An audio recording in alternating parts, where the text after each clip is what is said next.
What's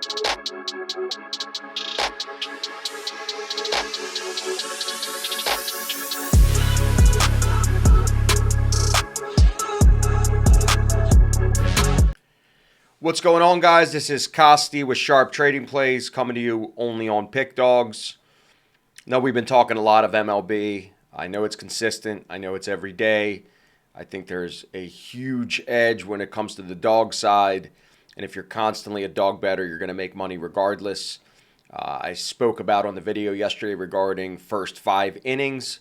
If you're going to bet the starting pitcher, you might as well just bet the first 5.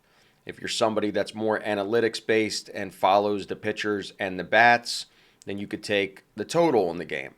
But if you're somebody that's just trying to bet sides and sides only, dogs. If you bet dogs year-round, even if you're at 40%, 50%, you're making a lot of money because you're getting that plus price, but then you're also not paying the 10 or 15 cents like you would on an NFL record that's seasonal or basketball record that's seasonal. So you take out that 10% and then you increase your plus money on the dog side. That's how you make money. Is it hard? Absolutely. Is it hard constantly taking dogs? Absolutely. One of the games that we gave out early that was a huge dog. Unfortunately, I don't release all of them because I don't get the information until the morning of. We just cashed the Chicago Cubs versus the Dodgers plus 160. Again, we find spot play. It's not like we're blindly betting every single dog. There's a whole system to it, and it works year-round. So if you're a bigger player and you bet 1,000 or more a game, definitely hit me up. If you're a smaller player, just follow the education, build your account up, get it going, and then in the long run, eventually, you'll speak to me and I'll put you on the program. But it's predominantly for guys that bet 1,000 or more a game. Now to the complimentary selection, Final Four time. I've been riding this team since the 3rd game of the ACC tournament. Of course, I'm talking about the NC State Wolfpack facing the toughest opponent to date on paper, but I think they faced a tougher opponent in UNC earlier in the ACC tournament, and they beat them as well.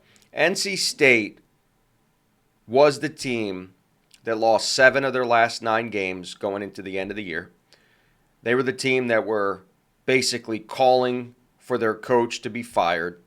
They played no defense, and they were dead in the water. I mean, nobody predicted them to go to the Final Four. What changed was defense. What changed was confidence. They have so many guys on that team that not only play defense, from the guards all the way up to the bigs. They have a point guard that is a top scorer. They have multiple guys, big guys, that can create around the post. And then they have shooters.